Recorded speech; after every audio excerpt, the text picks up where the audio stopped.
என் அன்பு குழந்தையே, சிறிது நேரத்தில் மிகப்பெரிய மகிழ்ச்சி உன்னை தேடி வரும். கட்டுப்பாடோடு நெறியோடு நிதானத்தோடு வாழ்க்கை கொண்டு செல்லும் பொழுது அது ஒரு நல்ல நிலையை கொண்டு வந்து சேர்க்கக்கூடிய சூழ்நிலைக்கு தள்ளப்படும்.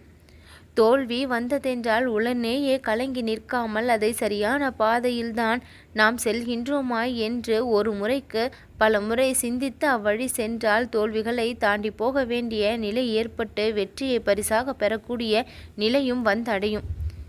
முதல் வெற்றி சில சமயங்களில் அசாதாரணமான நம்பிக்கையை ஏற்படுத்தி விடுகின்றது. எதற்கெடுத்தாலும் வெற்றிதான் வேண்டும் என்கின்ற ஒரு நிலையும் ஏற்பட்டு விடுகின்றது. தோல்விகளை சந்திக்கும் பொழுது அதை மனமானது தாங்கிக் கொள்ள முடிவது இல்லை. பிரச்சனைகளை எப்படி சமாளிப்பது என்று தெரியாமலேயே அந்த பிரச்சனை ஒரு முடிவுக்கும் வந்து விடுகின்றது. வாழ்க்கையை ஒரு நெறியோடு கட்டுப்பாடோடு வாழ தொடங்கும் பொழுது அது எந்த ஒரு கோணலான பாதையிலும் செல்லாமல் நேர்வழியான பாதையில் சென்று சேர வேண்டிய இலக்கை சென்று அடைகின்றது. என் அன்பு குழந்தையே, தோல்வி ஏற்பட்டிருக்கின்றது என்றால் அது உனக்கு மிகப்பெரிய பாடத்தை புகட்டி இருக்கின்றது என்பதை தெரிந்து கொள்ள வேண்டும். வெற்றியில் நாம் எதையும் பெரிதாக கற்றுக்கொள்ளுவது இல்லை. சரியான பாதையில் சென்றிருக்கின்றோம் என்பதை தவிர வேறு எந்த உண்மையும் மிக பெரிய அளவில் வெற்றியில் புலப்படுவது இல்லை. ஆனால் தோல்வியை சந்திக்கும் பொழுது அதில் கற்றுக்கொண்ட பாடங்கள் மிகவும் மகத்துவமானதாக இருக்கும்.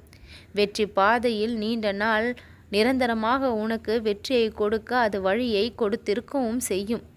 இப்படி நீ சந்திக்கக்கூடிய ஒவ்வொரு நிகழ்விலும் பல நன்மைகள் அடங்கி இருக்க எதற்காக வீண் பயமும் கலக்கமும் வருத்தமும்? நீ இது நாள் வரை எதை இழந்த பொழுதிலும் அது உன் வாழ்விற்கான நன்மைக்கு என்கின்ற பொழுதில் எதற்காக வருத்தப்பட்டு கொண்டிருக்கின்றாய்? மனம் எதையோ ஏற்க மறுக்கின்றது. மனம் எதையோ அடைய துடிக்கின்றது. ஆசைகள் அதிகமாக செல்லும் பொழுது அந்த இடத்தில் அமைதிகள் இல்லாமல் போய்விடுகின்றது. நியாயமான ஆசைகள் கூட நிறைவேறாத நிலை ஏற்பட்டு இருப்பதால் மனமானது கலங்கி கிடக்கின்றது. இதற்கு எல்லாம் ஒரு முற்றுப்புள்ளியை நான் வைப்பேன். உன் பிரச்சனைகளுக்கு எல்லாம் தீர்வை நான் கொடுப்பேன். உன் மனம் எதை நினைக்கும் பொழுது, எதை பற்றி சிந்திக்கும் பொழுது அமைதி அடைகின்றதோ, சந்தோஷம் அடைகின்றதோ அதை பற்றி மேலும் மேலும் சிந்திக்கவும் நிந்தனை செய்யவும் பழக வேண்டும். எதை நினைக்கும் பொழுது, யாரை நினைக்கும் பொழுது உன் மனம் கவலைக்கு உட்படுகின்றதோ அவர்களை சற்று தள்ளிவை, அவர்களை சற்று விலக்கிவை.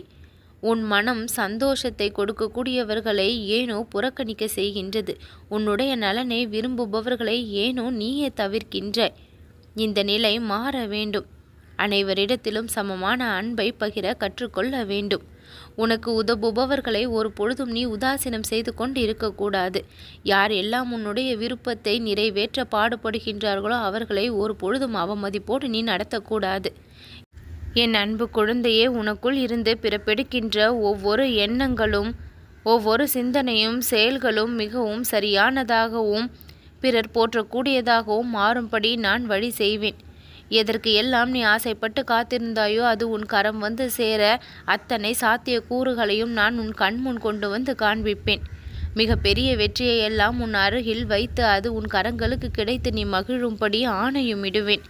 எல்லா வளமும் நலமும் சேர்ந்து இனி உன்னுடைய வாழ்க்கையில் நீ மிகவும் சந்தோஷமாக வாழக்கூடிய அத்தனை சூழ்நிலையையும் நான் உனக்கு உருவாக்கி கொடுப்பேன்.